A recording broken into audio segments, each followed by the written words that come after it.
All right. How's everyone doing with our superpowers and such? All right. So some are going to have hats on, some are going to have hats off. Some might actually put on the hats if any controversial questions come up. But thanks for joining us. I'm Ariel Jalali. I'm the co-founder of Sensay. We are the makers of sense. And this panel is going to be token models for financing startups. We're going to dig into it. We have four pretty interesting panelists ranging from founders, serial founders, to deep technologists, to one venture capitalist. We'll have you guys guess who's who, and then we'll have them introduce themselves. So without further ado, we'll take it off. We'll go, down the row. Here's Fred. Fred Krueger. I'm a serial kind of guy, sometimes parallel processing as well. But I'm currently working on a project called WorkCoin, which is the first completely transparent marketplace for freelancers, and we have a token called WorkCoin. That's it. I'm Paul Walsh, founder of Moderator. I'm the guy that asked that little awkward question at the end there. I'm the guy that's not on this panel. I run a company called Moderator, which is a cybersecurity company.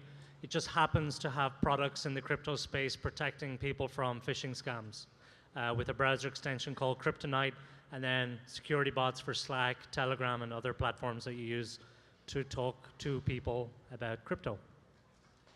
My name is Daniel Ice, and I'm the CTO of Element Group. We have a variety of crypto products, including an ICO platform for launching your illegal ICO. Boom. And I'm John. I am the investor. I'll out myself just before anything gets too deep up here. John, investor at Basisset.Ventures. We're a new fund started in the last year, focusing on applied artificial intelligence. So should be interesting dynamic. We'll see where this goes. All right. So here's how we're going to do it. And we haven't prepared a darn thing, so hopefully we can pull this off. I have a personalized question prepared for each of the panelists, and sort of like takes their background into account. Fred, we'll start with you. Serial, by the way, you guys didn't laugh at a serial versus parallel joke. It was very funny. Okay, so Fred, you have an existing company similar to Sensay. You're introducing the empowerment through crypto for your community. What has that process been like for you, and especially going through the tokenization of your business? So I thought about my problem a little differently. A lot of people started thinking, okay, how can I make this thing the most blockchain-ish thing on the planet? And I've sort of thought about it, how can I make the thing actually useful once I release it? So basically we started thinking, okay, let's not put things on the Ethereum blockchain, because probably we don't want to have to wait maybe a minute to save your name to the blockchain. So we're gonna find ways to make this thing look and feel like a regular app, but use tokens, and that's been our approach. And as far as the token economics, but I think we're going to talk about that a little bit. I think that's a really interesting question, and it's an open question. I think we're all rethinking this, and probably you're rethinking this, and so I'll have a lot more to say on that later. But I'm very, very interested in Kyle Samani's stuff on staking and staking models versus just using it as currency. So that's where my head's at right now. Awesome. Paul is also in the process of an active token sale with an existing business with a thriving community and a product in place. Maybe tell us a little soundbite on how is the ICO process going now? We did this we ended ours in December, and I'm already looking at it, and things have changed a lot. There's a lot more caution. I thought that it was burdensome to do 9 legal reviews of our white paper, and we had a pretty solid case at the time. But what is the process like now for a guy in the trenches? Well, it took us a considerable period of time to decide whether or not we were going to do it. It was in 2017 when some crypto communities like Singularity TV and Oh My Go and Golem came to us and said, we have this problem with phishing inside of Slack. Can you solve it for us? Because we just happen to have security products for messaging platforms, and we weren't looking at crypto. And in the middle of all of our products, we have what's called a threat intelligence system, which is basically a big database of URLs classified into XXX, phishing, malware, and so on. And people came to us and said, why don't you decentralize this? Some people were nice about it, saying this would be a good idea, and other people who were very extreme open source people would say, you're centralized. We don't like centralized security companies. So it took us 6 months of internal debate whether or not to do it, and talking to critics, and then we came to the conclusion it would make a good idea to tokenize that, because people already submit links and validate links, so we'll be able to give tokens to people before we actually publish the white paper. So in answer to your question, we engage with some law firms who just wouldn't make any decisions because of the SEC coming out with different comments. And it's a problem for companies that launch a token or do an ICO, because they're two different things, right? So we just needed to find a law firm that would make a decision now based on the information that we have now, and then change that in 10 minutes or tomorrow if you're given new and better information. Because the rules and regulations are there to be abided by. But so it's difficult for companies, but it's also a good opportunity for good companies to shine with real business cases. I think ours is a bit unique because we have hundreds of thousands of people who use our software to protect them from phishing scams within the crypto world. So if people here use Kryptonite, in a few weeks' time, we will unlock tokens for you to give you that for free for the next year, and then exchange those if you want. And we don't even have the white paper published yet. And I don't know if that's because we're good at tech or if we're really crap at writing documents. Sounds good. Thank you, Paul. And Daniel, the question for you is, there's this great Robert Redford movie called The Candidate, where he runs, and at the end he's crestfallen on his bed, and his advisor comes in, and he's like, "What's the matter? You won." The guy's like, "Yeah, but now what do I do?" Right? So the question I have for you is, somebody that's part of an organization that has seen a lot of these companies go through the token sale process. At the point that they finish that, what's next? What are some of the problems, especially from a technical standpoint, that you see that are sort of not really well thought about in the token sale process that may be opportunities, ongoing? Well, a lot of people think the token sale is like the end of it. It's really the starting blocks, and the starting blocks are getting more and more complicated. All the jokes about things being illegal and stuff. Part of the reason that it's more complicated is because I don't think there's clear guidance from the SEC. And is Bitcoin a commodity? Is it a security? The commodities board thinks it's a commodity. The SEC is unsure. So all of this kind of stuff is out there. And so I think the number one thing is that crypto is about community. And most people don't have a strategy on how to mobilize their community after the fact. And so really having a full way to engage and demonstrate your product is really the space that most people can go. You've got a full product like MetaCert, and that's kind of the exception. So MetaCert already has a way to engage their people before the token sale. So they're ahead of most people when they finish their token sale. And Sensay. So yeah. Thanay you. Oh yeah, Sensay did as well. But my point is that if your product is just getting off the ground or whatever, definitely always be thinking about that user experience and how to engage the token holders so that they can really drive transactional value into the network.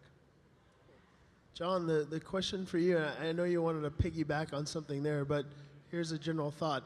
Looking at, there's a lot of jargon and babble, a lot of buzzwords in the blockchain. But if you peel that away and you look at it just as a VC, what are some of the business? How do you evaluate the business models? And are there some interesting, innovative things that you're seeing in this space that, once you peel away all the jargon and all the stuff that that sort of gray area that are interesting to you? Or you could also piggyback what you wanted to say for Daniel. Either one. Yeah, so I have a couple points to make here. So I think there's actually a lot of parallels to be drawn between blockchain and artificial intelligence, and having sort of watched through this, it's amazing in 3 years, or yeah, basically 3 years that I've been in the San Francisco Bay Area, to have watched the hype cycle sort of come and fade in artificial intelligence, and folks to get a little bit more serious in that space, and to now see this cycle similarly happening in blockchain. I think there are a lot of similarities in what people jump at first and what they think is a financeable, scalable company, and then sort of what ends up sticking around in the space in years past and years following at least. And as a fund looking at this from an AI perspective, we position ourselves as an applied AI fund. It's problem first. So when we host dinners, when we host events, we're hosting them with people in the industries with which we hope AI can serve. And we think that by fundamentally understanding those problems, we can in some way bring technology to it. So the questions that we're asking is, in supply chain and logistics, where is there a lot of data being generated that's not currently being put to use? Or what are the inefficiencies currently in agriculture, or getting things to market, or pricing, and trying to figure out ways in which artificial intelligence can help to solve those problems. I think the trap that you have to be careful not to fall into is to end up becoming the financial instrument for creating whatever the field of technological innovation is going to be. Venture capitalists, it's fundamentally a field of dealing with uncertainty, and we deal with a lot of uncertainty already, even in things like just the basics of trying to project whether a founder is going to be successful or whether a company is going to be successful without adding in additional financial or regulatory risk, right?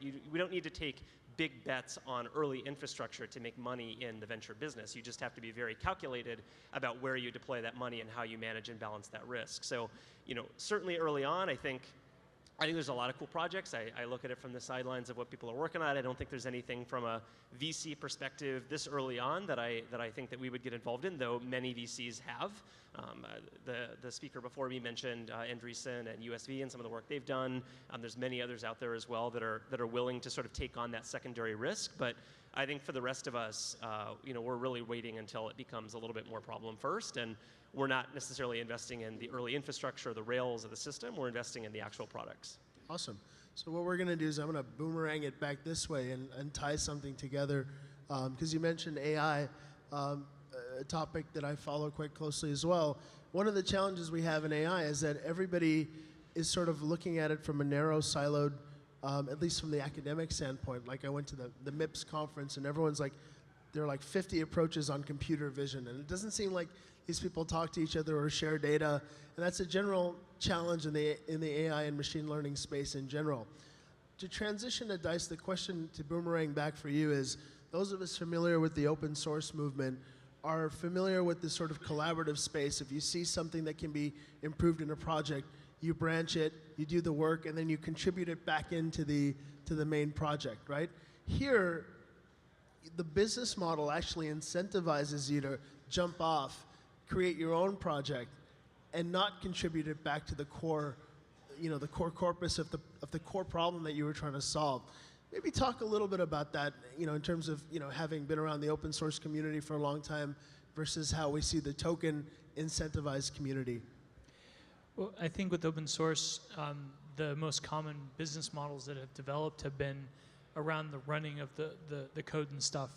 A lot of people always thought the value would be in writing the code, but it's turned out that running code for enterprise and that kind of stuff is far more complicated than it is to write. Not that writing is easy, but keeping the systems up and all this kind of stuff. So it's interesting, like WordPress is given away for free, but most of the money is on the hosting. So if you can provide a good hosting, so I think with a lot of the tokens, you see things like Ethereum just has a hard time really moving the price upwards. I think because so much of the value is bubbling up into the tokens that are running on top of Ethereum. Like how much money did CryptoKitties pull out of the Ethereum value chain, and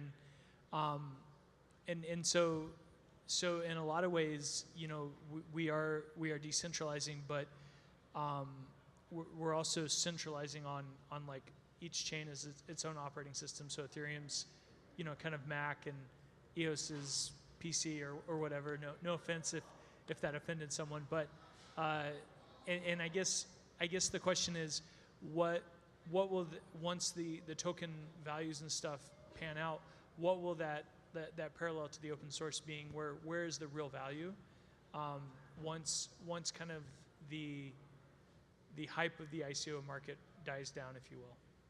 But like, tough question on the hot seat. You've got the helmet on.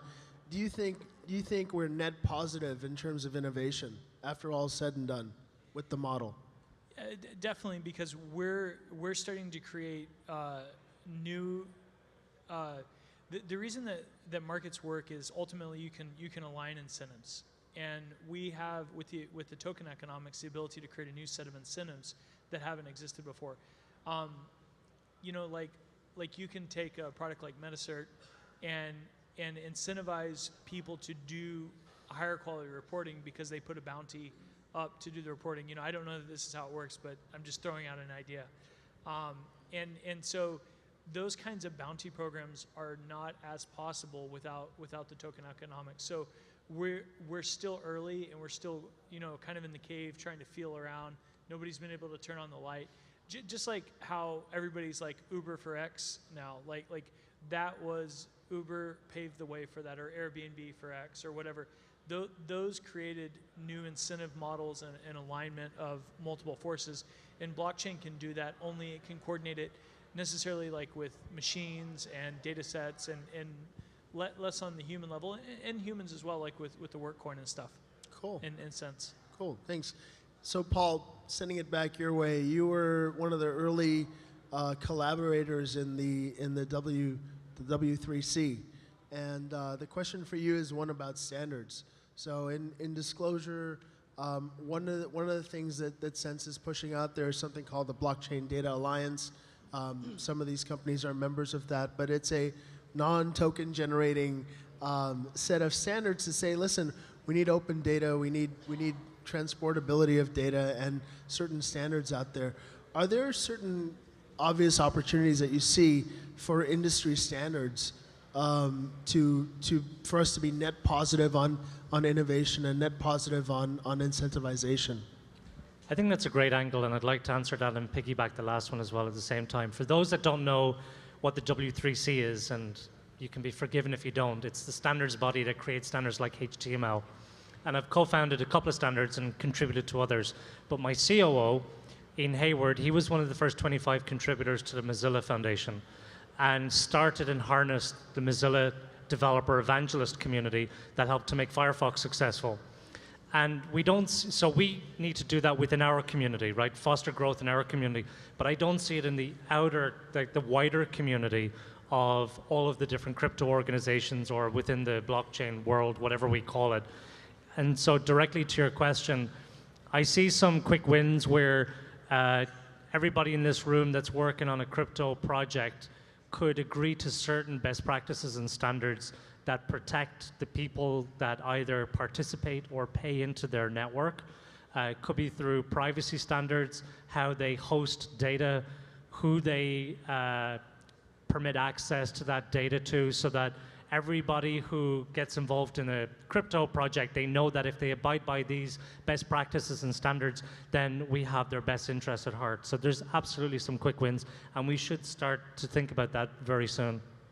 Just a quick piggyback on that one, and that'll help us bring us around. We're living we're witnessing perhaps the meltdown of Facebook as we knew it, right? It'll survive. It's got a couple of shekels in the bank. But you know, based on what you said, like, what is possible in this world post Facebook monopolistic, you know, stance on, for example, social media or how users' data is treated? I disagreed with a lot of what Anthony said, and I agreed with small sound bites.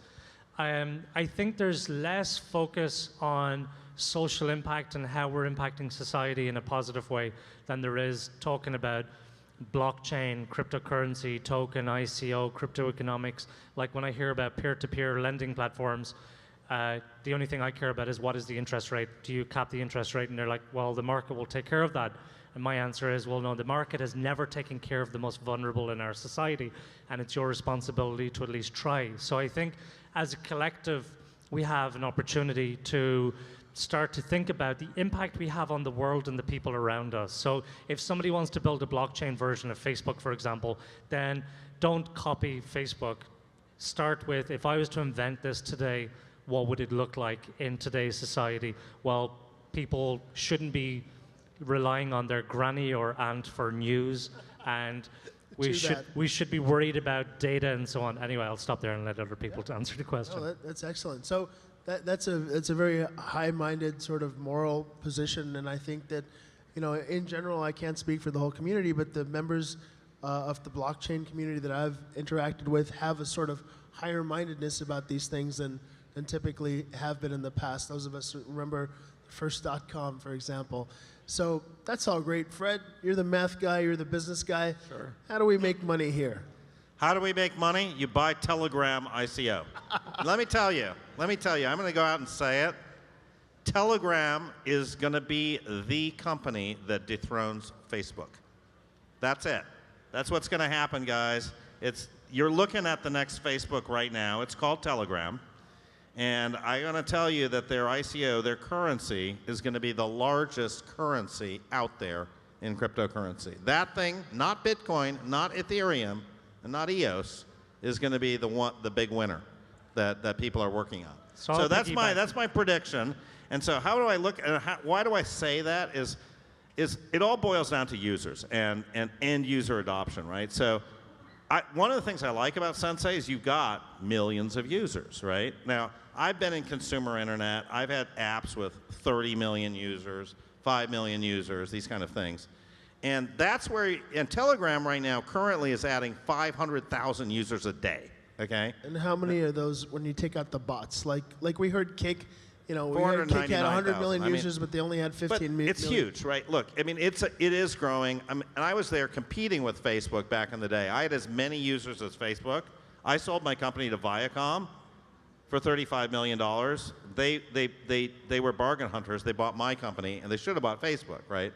They could have. It was on the table. They could have spent $1 billion and bought Facebook at the time. They didn't. They bought my company. Now, I will say Telegram, to me, I see a whole lot of similarities there where this thing was. And right now people are saying, well, Telegram's only for the crypto guys. Well, then Facebook was only for the college kids, right? So I think we're going to see this exponential growth in crypto. I'm 100% sure that 5 years from now we're going to have 1 billion people using crypto. I think I will stand by those words. I think there's going to be 1 billion crypto users. And the person in front of us, Wallets Anthony, or users? What? Wallets users. Or users? I mean, I think people are going to use crypto for everything. I think you just look at WeChat, right? WeChat in China is used for absolutely everything, right? And it's not just like occasional. It's embedded everywhere. You buy something, it's WePay, right? So I think we're going to see that. I think it's going to start with Telegram. I think a lot of models are going to start piggybacking off that. And like, I'm hoping, you're hoping for, human intelligence and attribution, these things. I'm hoping for freelance work. I think there's going to be a lot of things, but I think it's all dependent on exactly what the gentleman in front of us, ahead of us, did not want to see, which is utility tokens. We need utility tokens. If there's anybody from the SEC here, we need utility tokens, okay? I need to buy a token and sell a token without filing a Reg D, okay? I don't need to go through a 4-month process of doing a securities A+ registration to buy 10 Sensay tokens. That's ridiculous, okay? And that's what's going to kill this entire industry is like regulators looking at this, and for what? Tell me, what are these guys afraid of? People not paying their taxes, money laundering, or just poor unsuspected investors losing their money on ICOs? Well, you can stop some of that, but don't throw the baby out with the bathwater. That's insane. Gotcha. So boomeranging back to John, because there's a pretty strong statement there, Fred. And one of the things that's always bothered me about the crypto space is that I was on a Southwest Airlines this morning with some folks that are coming to the conference. And I asked the guy next to me, we're just talking, we're like, how many people on this plane have any, is cryptocurrency relevant to any part of their lives? And those of us that remember like green screen internet, I truly feel that we're kind of like the pre-Cambrian, pre-browser days of the internet. Like you can't see the thing, nobody cares about it, aside from, trying to flip some of these coins. It's truly, I mean, let's not drink our own Kool-Aid. It's pretty fucking hard to use. And you know, like, we're actually in a rabbit hole inside of a rabbit hole, right? Well, the rabbit hole is crypto, and a token is another rabbit hole inside that rabbit hole. So bringing it back to John, like, you know, what do you think will be sort of the browser moment of this space? Like, where does the browser, where does Amazon, where does eBay, you know, using those early analogies, what is the consumer adoption of this type of technology? Where does that happen? Where does it start? If I had the answer to that, I would be not an investor in artificial intelligence. So I'll give you that at least. But Ariel and I actually had an interesting conversation about this a couple of weeks ago. And we were sort of debating, is it going to be a vertical use case? Is it going to be something more horizontal? Is there a protocol to be found? What sort of is this system? And I sort of look at it from more of a first principles incentive structure standpoint. And I think the point that you made was pretty appropriate. Like, when you're dealing with a problem first approach to this industry, right? What you settle on is folks care about the interest rate, right? The vast majority of Americans, the vast majority of people that are out there, regardless of what's happening with Facebook, regardless of what's happening in social media with the political elections, data sovereignty, so on and so forth, the vast majority of people out there just want things to work. They don't want to think too hard about it. And so if there is going to be some sort of magic moment found, it's not going to be in the jargon of decentralization. It's not even going to be data protection. It's going to be the actual use case, the actual problem that people have. And it will require not even an explanation to a 3-year-old or a 5-year-old on the stage of what blockchain is. We won't even be having that conversation. It's the same thing with AI. I've given up on trying to explain AI as if I was explaining it to a child, because I don't even have to explain it anymore. It doesn't matter. So I think that's the point that we have to get to. Cool. So I'm trying to figure this out. It says 6:49. That's the time. How much more time do we have on this thing? I think we're kind of almost done. We're kind of almost done? If anyone has anything burning to say at this point to wrap us up about token models, something that's really deeply on your chest, fire away. I do. Anybody who's running a crypto project, please protect your community and your investors, because all too often I hear crypto founders saying that they lost out on investment opportunity through phishing attacks. Well, no, you didn't lose out on an investment opportunity. Those people actually lost their hard-earned savings. So just be mindful and respectful and try to protect them as best you can. I would say one thing is read Kyle Samani's paper from Multicoin on utility tokens. I think it's an amazing paper, and I think you will learn a thing or two about staking models versus just pure currency models, and how you could have as much as 100x impact on overall token value. So read that paper. Awesome. That's S-O-M-A-N-I? S-A. Samani. I believe. Well, let's go out there and make some money. Let's do it. Well, thanks, everyone. Thank you. Appreciate it. Hope this has been helpful. Thanks to the panelists.